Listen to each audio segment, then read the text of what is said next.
I've come down this ravine, I'm pulling roadies out, and I've got to these big old elm trees that you sometimes survive in the bottom of these gorges. Anyway, I thought I'd show you these elm flowers. You don't see them very much anymore. They're nice. Got some nice older flowers here. Anyway, I was going to show you this. These are some goat willows, and as you can see, the goats have come in here and they're stripping them. They've totally stripped that one, so the top of that will probably die off. But what I want to try and do is sort of using them as sacrifice trees.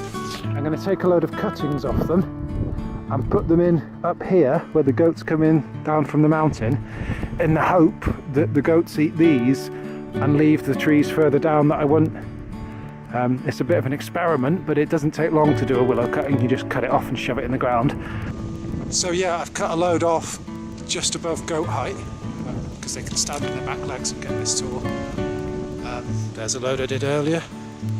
Show what I'm doing, I'm cutting them off flat, and then when I get them, I cut them off at an angle like this, so they should go into the ground nice and easy, and I just shove them in the ground. So I'm going to shove them in the ground in this area here.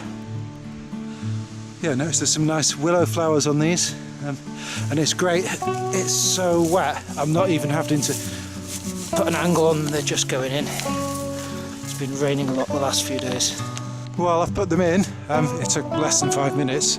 Don't know if they'll survive, they probably will. Willow's amazing, but it's a bit late, should have done it in the autumn.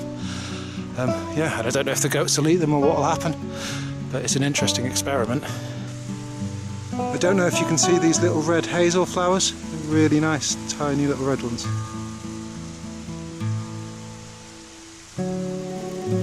These are maybe my favourite kind of tree flower, they're larch roses.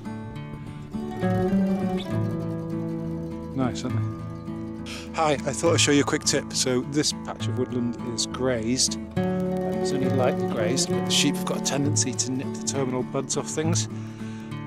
So one of the things you can do is use their wool against them. If you wrap a bit of wool over the terminal bud like this, they're not going to want to bite that, so they'll tend to leave that alone. It's not going to stop a starving sheep, it does discourage them, so you can do this selectively on some of the trees that you want to grow, and then they'll eat the other ones. I was coming through here to get some netting, and I've just noticed the blackthorn is starting to flower up here. They're about 2 weeks behind the bottom of the valley. Yeah, all the flower buds, and they're just starting to open. Have a look at all this pollen.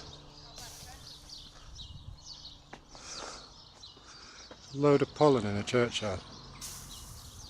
A bit of view of this.